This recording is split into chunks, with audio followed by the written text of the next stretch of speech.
జగిత్యాల జీవన్ రెడ్డి దెబ్బకు రేవంత్ రెడ్డి దిగొచ్చిండు.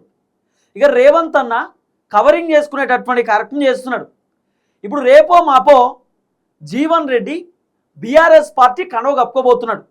ఈ నెల 20వ తారీఖు జగిత్యాల్లో దాదాపు 1,00,000 మందితోటి జీవన్ రెడ్డి ఒక భారీ బహిరంగ సభ ఏర్పాటు చేస్తున్నాడు. ఆ భారీ బహిరంగ సభకు తెలంగాణ మాజీ ముఖ్యమంత్రి బీఆర్ఎస్ పార్టీ అధినేత కల్వకుంట్ల చంద్రశేఖరరావు గారు హాజరవుతున్నాడు.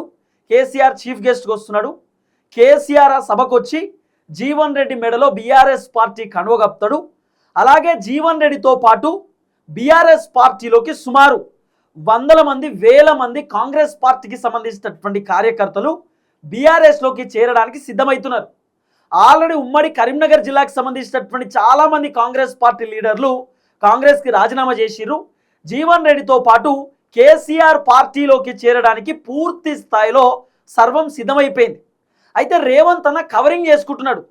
ఆ కవరింగ్ ఏంటంటే జీవన్ రెడ్డి టెన్షన్లో ఉన్నాడు. రేవంత్ అన్న జీవన్ రెడ్డికి సంబంధించిన బాధలో భయంలో రేవంత్ అన్న ఉన్నాడు.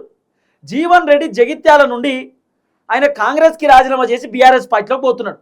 జీవన్ రెడ్డి కాంగ్రెస్కి రాజీనామా చేసిన వెంటనే ఆల్మోస్ట్ అక్కడ కాంగ్రెస్ సగం ఖాళీ అయిపోయింది.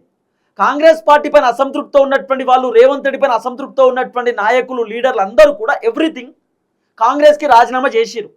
దాదాపు జీవన్ రెడ్డి రాజీనామా చేసినటువంటి రోజే సుమారు 5,000 మంది కాంగ్రెస్ పార్టీకి రాజీనామా చేసిరట. దీన్ని బట్టి లెక్క చూసుకుంటే 20 నుండి 30,000 మంది కాంగ్రెస్ పార్టీకి రాజీనామా చేసేటటువంటి కార్యక్రమం చేయబోతున్నట్టుగా వినబడుతున్నటువంటి ఒక చర్చ.